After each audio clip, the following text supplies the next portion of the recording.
Where your treasure is, there will your heart be also. God has given us unlimited treasures in His Word. Every time we open it, we can discover a new treasure or admire an old one. What will we find today?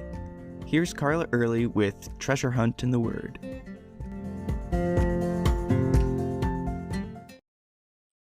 After reading the account of Noah in Genesis 6 through 9 recently, one thing hit me. You don't hear much from Noah. The Bible describes this man as righteous, blameless in his generation, and one who walked with God. Now that sounds like how all of us as Christians want to be described. Even before God informed Noah he was planning to destroy the earth with a flood and called him to build an ark, Noah had a close relationship with God, and he was the only one of his generation who did. Likely, when he looked around at his world, he felt frustrated, disgusted, and very alone.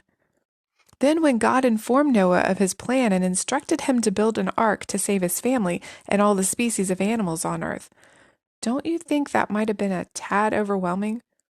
If you ask me, that had to be just about the scariest thing ever. God, the one who made earth and everything in it and who had complete control over it, was about to destroy it.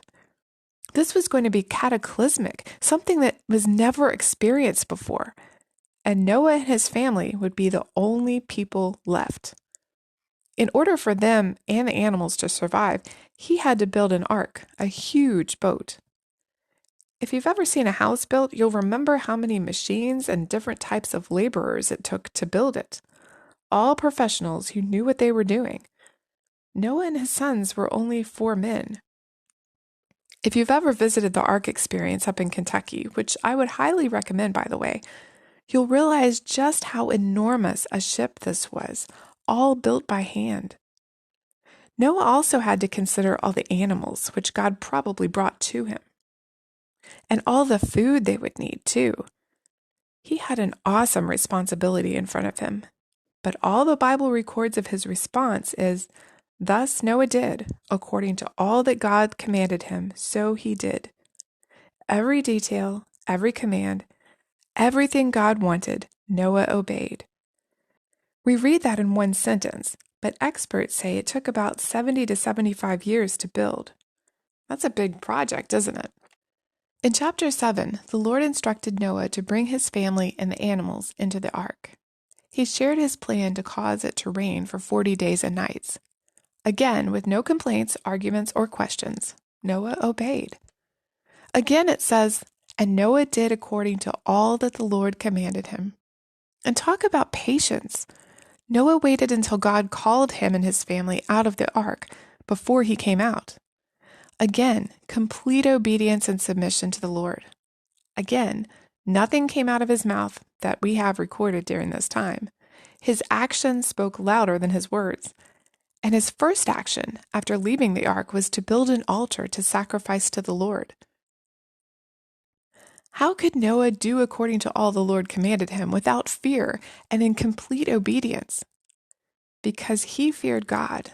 He honored and reverenced him and had complete faith that he knew what he was doing. Noah had a lot of things to fear here. Building the ark so that it would be seaworthy, though he had never done anything like this before. Obeying God so publicly in the midst of an ungodly society. Gathering animals and enough food to last who knows how long. The flood itself, of course.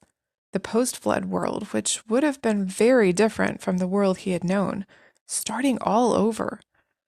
So many unknowns and uncertainties. But he had faith in a known and certain God. Noah was listed in God's Hall of Faith, as Hebrews 11 is called.